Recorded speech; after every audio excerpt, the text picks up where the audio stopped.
করতে পারবে না। হযরত আইয়ুব আলাইহিস সালামের সবরের ঘটনা কোরআনে কারীম তুলে ধরেছে। হযরত আইয়ুব 18টি বছর পর্যন্ত রোগের মধ্যে পড়ে আছেন। এত অসুখ করেছে, এত রোগ, শরীর পচে গিয়েছে, গায়ে পোকা ধরেছে, দুর্গন্ধ হয়ে গিয়েছে, বিবিরা চলে গিয়েছে, ছেলে মেয়ে পাড়ার লোকেরা দূর দূর করে তাড়িয়ে দিয়েছে। এবার জঙ্গলের ভিতরে গিয়ে আশ্রয় নিয়েছেন। এমন অবস্থা হয়েছে, শরীর পচে পচে জিহ্বায় যখন পোকা ধরা শুরু করে দিল, হযরত আইয়ুব আলাইহিস সালাম তখন আল্লাহ রাব্বুল আলামিনের দরবারে এই প্রথমবারের মতো তিনি বললেন, রব্বুল আলামিন, আয় আল্লাহ তাআলা, সমস্ত শরীর জড়া জড়া হয়ে গিয়েছে, গায়ে পোকা ধরেছে, আমি কোনো কথা বলি নাই, আমি খামোশ থেকে জিকির আজগার করতেছিলাম। আয় আল্লাহ, এখন দেখি আমার জিহ্বায় পোকা ধরেছে, পোকা ধরা শুরু হয়েছে, আমার জিহ্বাটায় পোকা তুমি দয়া করে দিও না, কারণ আমার জিহ্বায় যদি পোকা হয়ে যায় তাহলে তোমার মতো আল্লাহর জিকির আমি কি দিয়া করব? আমার জিহ্বাটা তুমি দয়া করে ভালো রাখো। কোরআনে কারীম বলছি, ওয়া আইয়ুবা ইয নাদা রাব্বাহু আন্নী মাসসানিয়াদ-দুররু ওয়া আনতা আরহামুর রাহিমিন। স্মরণ করো সেই সময়ের কথা যখন আইয়ুব তার রবকে ডেকে বলেছিল, আমি অসুস্থ আর তুমি তো রহমান রহিম, দয়াময়। ভাষাটা দেখেন কি সুন্দর, এর থেকে কি আল্লাহর আর কিছু বলা লাগে? আল্লাহ পাকের কাছে তিনি বলতেছেন, আল্লাহ আমি তো অসুস্থ, আমি তো অসুখ করেছে আমার, আর তুমি তো দয়াময় রহমান রহিম। এক অন্ধ, ঈদের দিন কত অন্ধই তো আসে খয়রাত করার জন্য, ভিক্ষা করার জন্য, চতুর্দিকে ভিক্ষা করতেছে অন্ধরা। এক অন্ধ ঈদের গেটের কাছে দাঁড়ায় বলতেছে, ভাইরা আজ হচ্ছে ঈদের দিন আর আমি কিছু দেখতে পাচ্ছি না। বেশি পয়সা পাইল, মানুষের দিন তার প্রতি আকৃষ্ট হয়ে গেছে। আরে কি কথা, আজ ঈদের দিন, সকলে আনন্দ করছে আর আমি কিছুই দেখতে পাচ্ছি না। সে কিন্তু কিছু চায় নাই। ভাষার ভিতরে, কথা বলার ভিতরে এ ধরনের টেকনিক আছে। হযরত আইয়ুব আলাইহিস সালাম বললেন না যে আল্লাহ আমারে মাফ করে দাও, কষ্টের মধ্যে আছি। তিনি শুধু বলেছেন, রব্বুল আলামিন, আমি অসুস্থ হয়ে পড়েছি, আমার অসুখ করেছে, আর তোমার নাম রহমান রহিম। এতটুকু কথা বলেছেন। আল্লাহ রাব্বুল আলামিনের দরজায়, তার দরবারে আইয়ুব আলাইহিস সালামের ডাক চলে গেছে। যায় নাই? কোন অসুবিধা আছে নাকি? কোনো অসুবিধা নাই। পানির তলা দিয়া যদি কেউ ডাক দেয়, পাহাড়ের ভিতরে বসে যদি কেউ ডাক দেয়, আল্লাহ রাব্বুল আলামিন তা শুনতে পান। ইউনূস আলাইহিস সালাম মাছের পেটে বসে চিৎকার মেরেছিলেন, লা ইলাহা ইল্লা আনতা সুবহানাকা ইন্নী কুনতু মিনাজ জালিমিন। তিনি বলছিলেন, আয় আল্লাহ তাআলা, আমি তোমার প্রশংসা করছি, তুমি ছাড়া উপাস্য নাই, মাবুদ নাই, আমি তোমার পবিত্রতা ঘোষণা করছি, আমি তো জালিমদের অন্তর্ভুক্ত হয়ে গেছি। বাস এতটুকুন কথাই বলেছেন। আল্লাহ পাক বলছেন, ইউনূসের ডাক তো কেউ শোনে নাই, পানির মধ্যে কেউ শোনে নাই, জমিনের কেউ শোনে নাই, মহাশূন্যের কেউ শোনে নাই, কিন্তু মাছের পেটের ভেতরে থেকে, গভীর অতল দরিয়ার তলদেশ থেকে মাছের পেটের ভিতরে বসে আমার ইউনূস যে ডাক দিল, ওই ডাক আমি আরশের মালিক আমি শুনতে পেয়েছি, আর সঙ্গে সঙ্গে জবাব দিয়েছি। ফাস্তাজাবনা লাহু ওয়া নাজ্জাইনাহু মিনাল গাম্মি ওয়া কাযালিকা নুজিল মুমিনিন। ডাকের সাড়া দিলাম, বিপদ দিয়া বাঁচাই দিলাম। শুধু ইউনূসের না, আল্লাহ পাক এ জায়গায় আবার ওয়াদা করলেন, দুনিয়ার যত মুমিন বান্দা আছে তারা যদি কখনো বিপদে পড়ে যায় আর আমারে যদি ডাকে, আমি এইরকম করে বিপদ থেকে বাঁচাইয়া দেব। আইয়ুব আলাইহিস সালাম যখন আল্লাহ রাব্বুল আলামিনের কাছে ফরিয়াদ করলেন, আল্লাহ পাক তখন বলছেন, কোরআনে কারীম বলছে, ফাস্তাজাবনা লাহু ফাকাশাফনা মা বিহি মিন দুররিন ওয়া আতাইনাহু আহলাহু ওয়া মিসলাহুম মাআহুম রাহমাতাম মিন ইনদিনা ওয়া যিকরা লিল আবিদিন। আমি আইয়ুবের দোয়া কবুল করে নিলাম, শুধু তার পরিবার বর্গই দিলাম না, বরং আরো কিছু নিয়ামত আমি তাকে দান করে দিলাম। এবং তাই জন্য, যেহেতু তারা ছিল আমার অনুগত বান্দা, আমার বাধ্যগত, আমি এই জন্য রহম করেছি, সমস্ত রোগ শোক আমি মাফ করে দিয়েছি। আমাদের সামান্য একটু জ্বর হয়, যদি 2-3 দিন জ্বর হয়েছে, জ্বর ছাড়ে না, বলে যে এত ভালো ভালো কাজ করি তারপর আমার এত জ্বর হওয়া লাগে, অমুকরা এত পাপ করে, তা তো কিছুই হয়নি, খালি আল্লাহ আমার চোখে দেখলো, আমার বউর অসুখ, আমার অজুমুড়ি ছাড়ি না। ভাইরা, আপনি ঠিক পান না যে কি গুলো আপনি করেন। কোরআনে কারীম বলছি, ওয়ামা আসাবাকুম মিন মুসিবাতিন ফাবিমা কাসাবাত আইদিকুম ওয়া ইয়াফু আন কাসীর। যত বিপদ তোমাদের উপর আছে সব দুই হাতের কামাই করা। আর আমি তো অনেকগুলো ক্ষমা করে দেই। তোমরা যত পাপ করো, আকাম করো, সবগুলির শাস্তি যদি দুনিয়ায় দিতাম সাহস করার সময় পেতে না। অসুখ হলেই অধৈর্য হয়ে যেও না, ধৈর্য ধরো। আল্লাহ পাক বলেন শুধু আইয়ুব নয়, ওয়া ইসমাঈল ওয়া ইদরিস ওয়া যাল কিফলি কুল্লুম মিনাস সাবিরিন। এইভাবে করে ইসমাঈল, ইদ্রিস, যুলকিফল সবাই ছিল ধৈর্যশীল। সুবহানাল্লাহ। ধৈর্যের চরম পরাকাষ্ঠা ছিলেন তিনি। কোরআনে কারীম নবীদের এই কথাগুলি আমাদের শোনাচ্ছেন। হযরত ইয়াকুব আলাইহিস সালাম কলিজার টুকরা সন্তান হযরত ইউসুফ আলাইহিস সালামের জন্য তার মনটা পাগল ছিল। এত সুন্দর করে আল্লাহ তারে বানাইছিলেন, এত তিনি ছিলেন সৌন্দর্যের পিরামিড, যারে দেখলে চোখ ফিরানো যায় না। এমন সুন্দর সুপুরুষ যারে দেখি সেই যুগের সুন্দরী যুবতী মেয়েরা রূপের মোহে পড়ে নিজেদের আঙ্গুলগুলি কেটে ফেলে দিয়েছিল। রূপের মোহে এমন অবশ হয়ে গেছে, আঙ্গুল কেটেছে, হাত কেটেছে, টের পায় নাই। আবার ভুল বুঝবেন না, দুনিয়ার সেরা সুন্দর পুরুষ ইউসুফ আলাইহিস সালাম তা কিন্তু রাসূলের চাইতে বেশি নয়। হযরত উম্মুল মুমিনিন আয়েশা রাদিয়াল্লাহু তাআলা আনহা তিনি বলেছেন, যেই সব সুন্দরী রমণীরা ইউসুফ আলাইহিস সালামকে দেখে রূপের মোহে পড়ে নিজেদের আঙ্গুলগুলো কেটে ফেলেছিল, ওরা যদি আমার হাবিবকে দেখতো, ওরা যদি আল্লাহ রাসূলকে দেখতো, তাহলে হাত কাটতে কাটতে কোন ফাঁকে দিয়ে কলিজা কেটে ফেলে দিত, ওরা টের পেত না। আবার বন্ধুগণ, হযরত আইয়ুব আলাইহিস সালাম সন্তানের মায়া, অন্যান্য ভাইরা হিংসায় পড়ে গেল, তারা নিয়ে তাকে কুয়ায় ফেলে দিল। সেখান থেকে তারা একটা ছাগল বা কোনো পশু জবাহ করে তার রক্ত মাখাইয়া জামায়ানে হাজির করে দিল। হযরত ইয়াকুব আলাইহিস সালামের সামনে যে তারে নিয়ে খেলা করতে গিয়েছিলাম, আমরা খেলায় লিপ্ত ছিলাম, বাগে খাইয়া ফেলাইছে। এগুলি কি গপ্প? এগুলি কি কোরআন? আল্লাহ পাক শোনাচ্ছেন, বিশ্ববাসীকে শোনাইছেন। সূরা ইউসুফের চাইতে এত সুন্দর উপাখ্যান গোটা পৃথিবীতে আর নাই। সুবহানাল্লাহ। অনেকে ইউসুফ জুলাইখার কিসসা খুব মজা করে পড়ে, তৃপ্তি করে, প্রেমের গল্প পড়ে। এটা কোনো প্রেমের গল্প নয়। ইউসুফ আলাইহিস সালাম, জুলাইখা ইউসুফ আলাইহিস সালামের জন্য কাঁদতে কাঁদতে চোখ কানা হয়ে গেছে। এরপর ইউসুফ আলাইহিস সালাম জুলাইখারে পাওয়ার জন্য পাগল হয়ে গেছে। নাউজুবিল্লাহ, এটা হয়নি কখনো। তিনি আল্লাহর পয়গম্বর। আর আল্লাহ কেমনে তারে বাঁচিয়েছেন? যখন জুলাইখা ঘরের ভিতরে সুন্দর করে যৌন উন্মাদনামূলক চিত্র অঙ্কিত করে ঘরের মধ্যে আটকায় দিয়েছে, তালা লাগায় দিয়েছে, আর নিজে যৌন উদ্দীপক কাপড় চোপড় পরেছে, না পরার মতোই। সে যুগের সুন্দরী মেয়ে জুলাইখা, তার কুপ্রবৃত্তিকে চরিতার্থ করার জন্য আহ্বান করা হয়েছে। হযরত ইউসুফ আলাইহিস সালাম লক্ষ্য করে দেখলেন এমন জায়গা, এখান থেকে পালাবার তো পথ নাই, দরজা বন্ধ করে দিয়েছে। তিনি শুধু তখন কেবলমাত্র আল্লাহ রাব্বুল আলামিনকে ভয় করলেন। আল্লাহকে ভয় করে আল্লাহর নাম নিয়ে যখন তালাবদ্ধ দরজার দিকে দৌড় দিয়েছেন, আল্লাহ রাব্বুল আলামিন আপন কুদরতে তালাগুলি খুলে দরজা তার জন্য উন্মুক্ত করে দিলেন।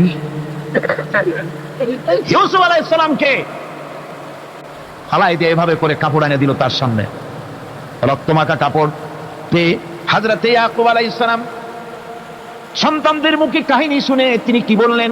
কোরআনে কারীম তা কোট করেছে। তিনি চিক দিলেন না, ফাল দিলেন না, ফিট হয়ে পড়লেন না। তিনি বললেন, কলিজার টুকরা সন্তান তার মরার খবর শুনেছেন। তিনি বললেন কি? ফাসাবরুন জামিলুন ওয়াল্লাহুল মুস্তাআনু আলা মা তাসিফুন। আমি উত্তম সবর অবলম্বন করব। তোমরা যে কাহিনী রচনা করেছো এর বেলায় আমি আল্লাহর কাছে সাহায্য চাই। আমি উত্তম সবর অবলম্বন করব। আমার ভাইয়েরা, 11 ভাই মনে করেছিল ইউসুফ আলাইহিস সালামকে মরণ কুয়ায় ফেলাই দিছি।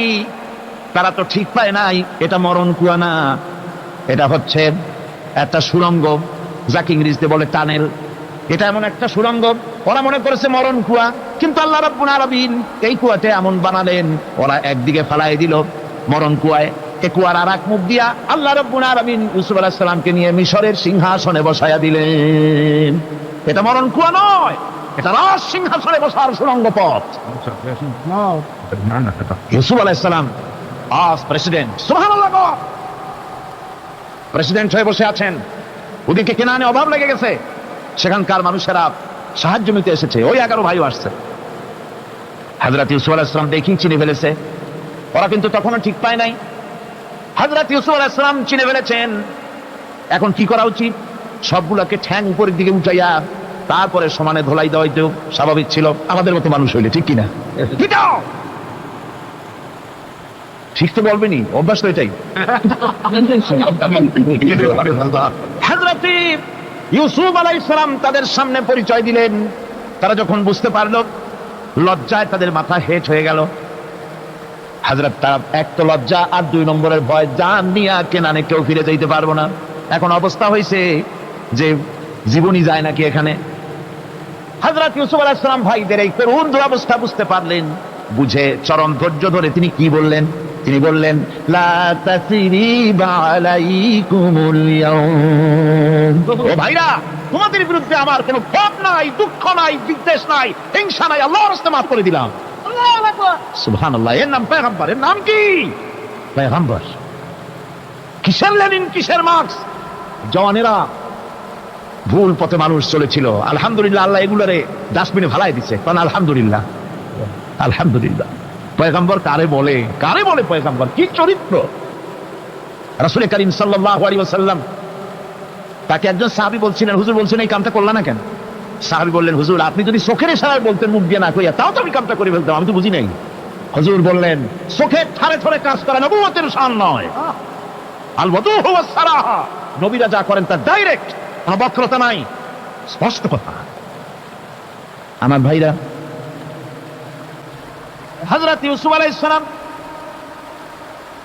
বিনিয়ামিনকে কাছে নিয়ে পরিচয় দিলেন তার ভাইদের সামনে।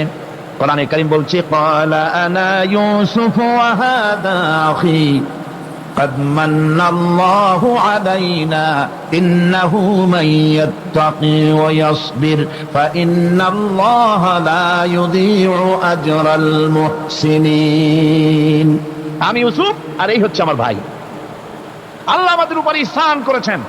প্রকৃতপক্ষে যারা আল্লাহকে ভয় করে এবং সবর এখতিয়ার করে, আল্লাহ এভাবে তাদেরকে, তাদের আমলকে নিষ্ফল হতে দেন না। আমার এই জামাটা নিয়ে যাও। হযরত ইয়াকুব আলাইহিস সালাম, কলিজার টুকরা সন্তান ইউসুফ আলাইহিস সালামের বিরহ যন্ত্রণায় ছেলেকে কতদিন দেখে না, কাঁদতে কাঁদতে চোখ দুটো অন্ধ হয়ে গেছে। মিশর থেকে কেনানের দিকে জামা রওনা হয়েছে। কোথায় মিশর, কোথায় কেনান? জামা যখন রওনা হয়ে গেছে, হযরত ইয়াকুব বলতেছেন, আমি যেন আমার ইউসুফের গন্ধ নাকে পেতেছি। জামা চলে এলো, চোখের উপরে রাখলেন, আল্লাহ রাব্বুল আলামিন তাকে চক্ষুষ্মান বানাইয়া দিলেন। ভাইরা আমার, পয়গম্বরেরা সবর করে গোটা দুনিয়ার মানুষের সামনে দৃষ্টান্ত সেট করেছেন সবর কারে কয়। আমার ভাইরা, হযরত ইব্রাহিম আলাইহিস সালামের কথা আল্লাহ পাক কোরআনে কারিমে বলছেন সবর কারে কয়। দেখো, শেখো সবর কারে কয়। আল্লাহ পাক বললেন, ইব্রাহিম, তোমার বিবি আর তোমার নবজাতক এই সন্তানকে রেখে আসো মক্কা নগরীতে। তিনি চলে গেলেন। সেখানে ঘর নাই, বাড়ি নাই, কিচ্ছু নাই, চতুর্দিকে ধুধু বালু আর মরুভূমি। হযরতে হাজরা বলছেন, ইব্রাহিম, সামান্য পানি আর খাবার দিয়া আমার সন্তান শুদ্ধ এখানে রেখে দিতেছো, আমি কি অপরাধ করেছি? কোনো জবাব নাই। 2বার 3বার বলার পরে হাজরা বলছেন, ইব্রাহিম গো, তবে কি আমার আল্লাহর হুকুম মতো আমারে রেখে যাচ্ছ নাকি? হযরত ইব্রাহিম আকাশের দিকে আঙ্গুল উঁচু করলেন। কথা বলবেন, বাক শক্তি বেরোচ্ছে না। 80 বছর বয়সের সময় একটা বাচ্চা আল্লাহ তারে দিচ্ছেন। আর এমন বাচ্চা, পয়গম্বরের ছেলে, কি সুন্দর চেহারা, মরুভূমির উপরে ফালাই দিয়াছো। ফালাই দিয়ে রওনা হয়ে যাচ্ছেন, মুখ দিয়া কথা সরছে না। আকাশের দিকে দেখালেন। হযরত হাজরা বুঝতে পারলেন। হযরত হাজরা বলেন, ইব্রাহিম, কোনো চিন্তা নাই, নিশ্চিন্ত মনে বাড়ি ফিরে যাও। আমি আমার আল্লাহর উপরে এতটা ভরসা করি, আল্লাহর হুকুমে যদি আমার এখানে রেখে যেয়ে থাকো, আল্লাহ পাক আমাকে আর আমার কলিজার টুকরা ইসমাইলকে পানিতে আর খাবারে মারবেন না, অবশ্যই তিনি ব্যবস্থা করবেন। ব্যবস্থা হয়ে গেল। হযরত ইসমাইল বড় হয়ে গেলেন। আল্লাহ পাক অর্ডার করলেন, জবাই করো ছেলেকে। হযরত ইব্রাহিম আলাইহিস সালাম যখন জবাহের প্রস্তাব করলেন, হযরত ইসমাইল তা আপত্তি করতেন, বাবাজি আমার মায়ের আর আমাকে বাচ্চা অবস্থায় ফেলে গেলেন, খাবার দেন নাই, পড়ার দেন নাই, বছরের পর বছর আমাদের এখানে কাটলো, দেখতেও আসেন নাই, আজ আসছেন জবাব দিতে, এটা কেমন কথা, কি ধরনের বাপ আপনি? এরকম বলছে নাকি? এরকম বলছে? হযরত ইব্রাহিম আলাইহিস সালাম প্রস্তাবটা কিভাবে পারলেন? আল্লাহ পাক কোরআনে কারীমের দৃষ্টান্ত রেখে দিয়েছেন। আল্লাহ পাক বলছেন, হযরত ইব্রাহিম ছেলেকে বললেন, ইয়া বুনাইয়া, ইয়া বুনাইয়া, হে আমার কলিজার টুকরা, লাডলা, হে আমার কলিজার টুকরা সন্তান, ইন্নী আরা ফিল মানাম আন্নী আযবাহুক, আমি স্বপ্নে দেখছি আমি যেন তোমাকে জবাব করতেছি, ফানজুর মাযা তারা, তোমার রায় কি বলো? আমি তো স্বপ্নে দেখছি যে আমি তোমার জবাব করতেছি, এখন তোমার রায় কি, তোমার মত কি? হযরত ইসমাঈল আলাইহিস সালাম শুনিয়া দিলেন দৌড়, নাকি না? হযরত ইসমাঈল আলাইহিস সালাম ধৈর্যের প্রতীক, তিনি কি কথা বললেন? তার মুখের কথা কোরআন শরীফে আল্লাহ পাক উঠায় দিলেন। হযরত ইসমাঈল বললেন, ইয়া আবাতি ফাআল মা তুমারু সাতাজিদুনি ইনশাআল্লাহু মিনাস সাবিরিন, হে আমার পিতা, আপনি যে ব্যাপারে আদিষ্ট হয়েছেন আপনি তা পালন করুন, অবশ্যই আমাকে ধৈর্যধারীদের মধ্যে পাওয়া যাবেন। সুবহানাল্লাহ। এক বর্ণনা এসেছে, হযরত ইসমাঈল বললেন, আব্বাজান আমি ধৈর্যধারীদের ভিতরে আমারে পাবেন, তবে জবাহ করার আগে আমার হাত পাটা একটু বেঁধে নেন, কারণ জবাহের যন্ত্রণায় আপনার গায়ে যদি আমার হাত পা লেগে যায় তো বেয়াদবি হয়ে যেতে পারে, আর আমি মরে আমার জবাহ হয়ে যাওয়ার পর আমার রক্ত মাখা জামাটা নিয়া আমার মা হাজেরারে দিবেন, কারণ তাকে মা বলবার মতো আর তো কেউ নাই। হযরত ইব্রাহিম তাকে বাঁধবার জন্য প্রস্তুতি নিলেন। হযরত ইসমাঈল বলছেন, আব্বাজান বাঁধবেন না, বাঁধার প্রয়োজন নাই। বলে, কেন? একবার বাঁধতে বললে আবার তুমি নিষেধ করছো কেন? ছেলে বলছেন, আব্বাজান বাঁধবো না এই জন্যে, হয়তো কিয়ামতেই প্রশ্ন উঠতে পারে যে আল্লাহর হুকুমে রাজি ছিল না বলে হাত পা বাঁধা জবাহ করছে, আমি এই সুযোগ দিব না, আপনি জবাহ করেন, আমি এতটুকু নড়াচড়া করব না। ধৈর্যের চরম প্রতীক হযরতে ইসমাঈল আলাইহিস সালাম দেখাই দিয়েছেন ধৈর্য কারে কয়। আমার বন্ধুগণ, এই পৃথিবীর সবচাইতে ধৈর্যের বড় প্রতীক হতেছেন ইমামুল মুরসালিন, আশরাফুল আম্বিয়া, সাইয়্যিদুল মুরসালিন, জনাবে মুহাম্মাদুর রাসূলুল্লাহ সাল্লাল্লাহু আলাইহি ওয়াসাল্লাম। আমার বন্ধুগণ, সবচাইতে বড় ধৈর্যের প্রতীক তিনি। কাউকে একটা গালি দেন নাই জীবনে, কাউকে ঠাট্টা করেন নাই, কাউকে মারেন নাই, কারো মনে দুঃখ দেন নাই, তিনি দুঃখ পেয়েছেন, তিনি কাউকে দুঃখ দেন নাই, তিনি কষ্ট পেয়েছেন, কাউকে কষ্ট দেন নাই।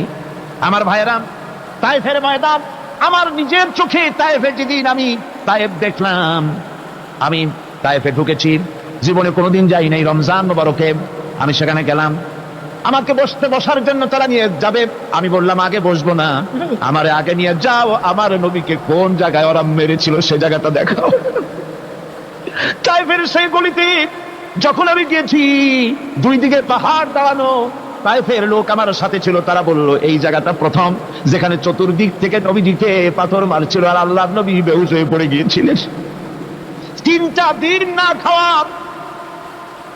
হযরতে খাদিজা নাই, আবু তালিব নাই, মক্কায় জায়গা নাই পা রাখার। নবীজি 3টা দিন ঘুরলেন। নেতারা বলল, তুমি যদি নবী হবে তো এতিম হলে কেন? আল্লাহ নবী বানাবার জন্য কি একটা ধনী মানুষ পায় না? তোমার মতো এতিম আর গরিবের নবী বানাইলো কেন? আল্লাহ নবী 3 দিন পর যখন দেখলেন কেউ দাওয়াত শোনে না, কেউ মানে না, কেউ গ্রহণ করে না, তখন তিনি নেতাদের অনুরোধ করলেন, ঠিক আছে দাওয়াত তো কবুল করলে না, তবে একটা কাজ করো, অন্তত আমি যে তায়েফে আসছিলাম এই খবরটা মক্কায় দিও না, ওরা আরো অত্যাচার বাড়ায় দেবে। এই কাফিরগুলি খবর তো মক্কায় পাঠালো, আর সমস্ত যুবকদেরকে লেলিয়ে দিল। যুবকেরা চতুর্দিকে দাঁড়াইছে, রাসূলকে পাথর মারা শুরু করে দিল। আমি যখন রেল লাইনের থেকে হাঁটি, যখন রেল লাইন কোনো সময় দেখি, রেলের পাথরগুলি, রেল লাইনের পাথরগুলি দেখলে আমার মাথায় যেন কেন তাইফের কথা মনে এসে যায়। আরে মানুষের গায়ে পাথর মারলে কি অবস্থার সৃষ্টি হয়! পাথর নূরের শরীর, রহমতের শরীর, কিটি কিটি রক্ত ঝরছে। নবীজিকে জোর করে উঠাইয়া জবরদস্তি করে হাঁটার জন্য তারা ধাক্কা মারতেছে। আবার কিছু দূরে গিয়ে নবীজি আবার বেহুশ হয়ে পড়েছেন, এইখান থেকে আবার উঠাইছে, আবার ধাক্কা মারতেছে। 3 নম্বরের আরেকটা জায়গা আছে যেখানে ভাঙ্গা একটা মসজিদ। তাইফের লোকেরা আমাকে বলল, এই জায়গাটা হলো শেষ জায়গা যেখানে রাসূল করিম তৃতীয়বারের মতো বেহুশ হয়েছিলেন, এখানেই হুজুরের রক্ত ঝরেছে বেশি। 2 রাকাত নামাজ পড়লাম, সিজদায় পড়ে এমন কান্না কাঁদলাম আল্লাহর কাছে। নবীজি যখন হুঁশ এসেছে, হযরতে জিবরাইল বলেন, ইয়া রাসূলুল্লাহ, আপনার এই কষ্ট দেখে ফেরেশতারা কাঁদতেছে, আপনি অনুমতি দিয়ে দেন এই 2 পাহাড়কে মিলাইয়া সমস্ত তায়েফবাসী কাফেরগুলি মাটির সাথে মিশাইয়া দেই। নবীজি বললেন, জিবরাইল, আমি যদি হুকুম করি আর আমার হুকুম মতো যদি এই কাম করো, একটা কাফেরও যদি না বাঁচে, তাহলে কার মুখে পৌঁছাবো লা ইলাহা ইল্লাল্লাহু মুহাম্মাদুর রাসূলুল্লাহ। আমার ভাইরা, হুজুর সাল্লাল্লাহু আলাইহি ওয়াসাল্লাম উঠে বসলেন। এমন সময় হযরতে যায়েদ শরীরের রক্তগুলি মুছে দিতেছেন। হুজুর সাল্লাল্লাহু আলাইহি ওয়াসাল্লাম বসে 2খানা হাত উত্তোলন করলেন। নবীজির চোখ থেকে পানি গড়ায় পড়তেছে। আরে কেউ নাই, আল্লাহ ছাড়া কেউ নাই সাহায্য করার। নবীজি হাত তুলে মোনাজাত করতেছেন, চোখ দিয়া পানি পড়ে দাড়ি ভিজে পড়তেছে, গায়ে দিয়া রক্ত ঝরতেছে। নবীজি কি দোয়াটা করলেন? বদদোয়া করলেন না, গজব দিতে বললেন না। নবীজি দোয়া করলেন, রব্বুল আলামিন, এই তায়েফের লোকেরা আজকে আমার সাথে যে ব্যবহারটা করেছে, ওরা বোঝে নাই যে আমি তোমার নবী, ওরা বোঝে নাই যে আমি তোমার রাসূল, না বুঝে আমার উপরে যে অত্যাচারটা করলো, আল্লাহ তুমি এই জন্য রাগ করে এই তায়েফে তুমি গজব দিও না। আল্লাহ পাক পরবর্তী সময় হুজুরকে স্মরণ করাই দিলেন, ওয়া মা আরসালনাকা ইল্লা রাহমাতাল লিল আলামিন। ও নবী, আপনি হচ্ছেন আমার সমস্ত সৃষ্টি জগতের জন্য, আপনি আমার রহমত, আমার গোটা বিশ্বের জন্য আপনার, আমার সৃষ্টি জগতের জন্য আপনি আমার করুণা। একটা লোক রাসূলের এই কষ্ট দেখে বাগান থেকে 1 গ্লাস আঙ্গুরের শরবত এনে হাজির করেছে। এত কষ্টের পর 3 দিনের না খাওয়া আঙ্গুরের একটা শরবত পাইয়া হুজুর খুব খুশি হলেন। শরবত গ্লাস পান করে হুজুর বলছেন, তোমার নাম না আত্তাস? তিনি বলছেন, হ্যাঁ হুজুর, আমার নাম আত্তাস। তোমার বাড়ি না ইউনূস আলাইহিস সালামের গ্রামে? বলে, হ্যাঁ আমার বাড়ি সেই গ্রামে। তা আপনি কি করে জানলেন আমার নাম আত্তাস আর আমার বাড়ি ইউনূস আলাইহিস সালামের গ্রামে? আপনি জানলেন কি করে? হুজুর বললেন, আমি নবী, হযরত ইউনূস নবী, একজন নবীর খবর আর একজন নবীর কাছে থাকে। রাসূল করিম সাল্লাল্লাহু আলাইহি ওয়াসাল্লাম সবর ইখতিয়ার করেছিলেন, ধৈর্য অবলম্বন করেছিলেন, আর আল্লাহ পাক তাকে নির্দেশ করেছেন, সবর করো। ওয়াত্তাবি' মা ইউহা ইলাইকা ওয়াসবির হাত্তা ইয়াহকুমাল্লাহ। তুমি কেবল সেই জিনিসের অনুসরণ করো যা আমি তোমার প্রতি অবতীর্ণ করেছি। আমি আপনার উপরে যেটা অবতীর্ণ করেছি ওটা অনুসরণ করুন, আর সবর ইখতিয়ার করুন যতক্ষণ না আল্লাহর পক্ষ থেকে চূড়ান্ত ফয়সালা না আসে। ধৈর্য ধরুন, ধৈর্য ধরুন। আমার ভাইরা, কাফেরদের নির্যাতনের মোকাবেলায় আল্লাহ পাক তার হাবিবকে সান্ত্বনা দিয়েছেন। যখন কাফেররা নির্যাতন করতেছে, হারে হযরতে বেলাল নির্যাতিত, হযরতে সুমাইয়া নির্যাতিতা, হযরতে খাব্বাব, হযরতে খুবাইব, হযরতে আম্মার রিদওয়ানুল্লাহি তাআলা আলাইহিম আজমাইন, এত মার হতেছে। হযরতে ওমর হযরতে খাব্বাব রাদিয়াল্লাহু তাআলা আনহুকে খোলা গায়ে দেখে বলছিলেন, খাব্বাব রে, তোমার পিঠে এত গর্ত কেন? এত গর্তওয়ালা পিঠ তো আমি মানুষের দেখি নাই, এত চিকুন কোমরওয়ালা মানুষের তো দেখি নাই। তিনি বলেছেন, ওমর তুমি কি ভুলে গেছো? ইসলাম কবুল করার অপরাধী কাফির বেঈমানেরা আগুন জ্বালায়া আংটা আগুনের উপরে আমাকে চিৎ করে শোয়াছে, আমি যেন নড়াচড়া করতে না পারি সেজন্য আমার বুকের উপরে পাথর চাপা দিয়ে রেখেছিল। গায়ের চর্বি আর রক্ত গলে গলে পড়ে আগুন নিবেছে, আর আগুন গোশত পুড়ে যে পিঠের মধ্যে প্রবেশ করেছিল আজও পর্যন্ত পিঠের সেই গর্ত সেরে যায় নাই। এভাবে অত্যাচার হচ্ছিল সাহাবীদের উপর। আল্লাহ রাব্বুল আলামিন তার হাবিবকে সান্ত্বনা দিলেন, واصبر وما صبرك إلا بالله ولا تحزن عليهم ولا تك في ضيق مما يمكرون। হে রাসূল, সবরের সাথে কাজ করতে থাকুন। আপনার এই সবরের তৌফিক তো আল্লাহই দিয়েছেন, আর ওদের সমস্ত ষড়যন্ত্র, ওদের অপকৌশলে আপনি দুঃখিত হবেন না, চিন্তা করবেন না, ভারাক্রান্ত হবেন না। আপনি নিশ্চিত থাকুন। ওয়াসবির লিহুকমি রাব্বিকা ফাইন্নাকা বিআয়ুনিনা। হে নবী, আপনার রবের চূড়ান্ত ফয়সালা আসা পর্যন্ত ধৈর্য ধারণ করুন। আপনি তো আমার চোখের সামনে। সুবহানাল্লাহ, সুবহানাল্লাহ। আপনি আমার চোখের সামনে। কে আপনাকে কি করবে আমি দেখবো না? সুবহানাল্লাহ। মন্ত্রী যদি, এই সলিমুদ্দিন মার্কা মন্ত্রী যত আছে, এই মন্ত্রীরা যদি দেখাতে ভয় কিসে? আমি তোকে দেখছি না? সাহসটা কেমন বাড়ে, কেমন বাড়ে সাহস! আরে কোনো মন্ত্রী ছাতা মাথা না, কোন প্রেসিডেন্ট রাজা বাদশা না, আকাশ আর জমিনের মালিক আমার আল্লাহ রাব্বুল আলামিন বলছেন, হাবিব কোনো চিন্তা নাই, আপনি আমার চোখের সামনে। ওরা চায় আপনাকে দুনিয়া থেকে মিটাই দিতে, আর আমি চাই ওরাফানা লাকা যিকরাক, আপনার প্রশংসা তো হবে গোটা বিশ্ব জুড়ে, সর্বত্র ছড়িয়ে যাবে আপনার নাম। সুবহানাল্লাহ বিহামদিহি। আল্লাহ পাক অন্যত্র বলেছেন, ওয়ালাকাদ কুযযিবাত রুসুলুম মিন ক্বাবলিকা ফাসাবারু আলা মা কুযযিবু ওয়া উযু হাত্তা আতাহুম নাসরুনা। হে মুহাম্মদ সাল্লাল্লাহু আলাইহি ওয়াসাল্লাম, আপনার পূর্বে অসংখ্য নবী রাসূল এই পৃথিবীতে আসছে এবং জুলুম আর নির্যাতনের শিকার তারা হয়েছেন। অবশেষে তাদের প্রতি আল্লাহর সাহায্য এসেছে। সুতরাং আপনাকেও ধৈর্য ধারণ করতে হবে, ধৈর্য ছাড়া কোনো পথ নাই, ধৈর্য আপনাকে ধারণ করতেই হবে। আর এই ধৈর্য ধারণ করলে পরে আল্লাহর চূড়ান্ত ফয়সালা আসবে, তখন আল্লাহ পাক মেহেরবানি করবে। আমার ভাইরা, এই ধৈর্য পৃথিবীর সমস্ত পয়গম্বররা ধৈর্য অবলম্বন করেছেন, কখনো অধৈর্য হন নাই। দিন কায়েমের সংগ্রামে নবী রাসূলগণ দারুণ ভাবে সবর ইখতিয়ার করেছেন। বৃদ্ধবাদীদের সকল রকমের নির্যাতন, অপকৌশল, ষড়যন্ত্র, এই সব কিছু মোকাবেলা করেছেন ধৈর্যের নীতি অবলম্বন করি। কখনো ধৈর্য ত্রুটি তাদের মধ্যে ঘটেনি, বরং আল্লাহ রাব্বুল আলামিন তাদের প্রতি সন্তুষ্ট হয়েছেন। যারা এই ধৈর্য ধরেছে তাদের উপরে সন্তুষ্ট হয়ে আল্লাহ রাব্বুল আলামিন বলেছেন, ওয়া কাআইয়িম মিন নাবিয়্যিন কাতালা মাআহু রিব্বিয়ুনা কাসীর। এর আগে অনেক নবী এসেছিলেন যাদের সাথে বহু আল্লাহওয়ালা লোক লড়াই করেছেন। ফামা ওয়াহানু লিমা আসাবাহুম ফি সাবিলিল্লাহি ওয়া মা যাআফু ওয়া মাস্তাকানু। আল্লাহর পথে তাদের উপর যত বিপদ এসেছিল তারা হতাশ হয়ে পড়েন নাই, দুর্বলতা দেখাননি, বাতিলের সামনে মাথা নত করেন। ওয়াল্লাহু ইউহিব্বুস সাবিরিন। আর আল্লাহ পাক ধৈর্যশীল যারা, তাদেরকে আল্লাহ পাক ভালোবাসেন। আমার ভাইরা, ধৈর্যের পরিচয় রাসূল করিম সাল্লাল্লাহু আলাইহি ওয়াসাল্লাম উহুদের ময়দানে যখন আক্রান্ত হয়ে গেলেন, চতুর্দিকে কাফেররা ঘিরে ধরেছে,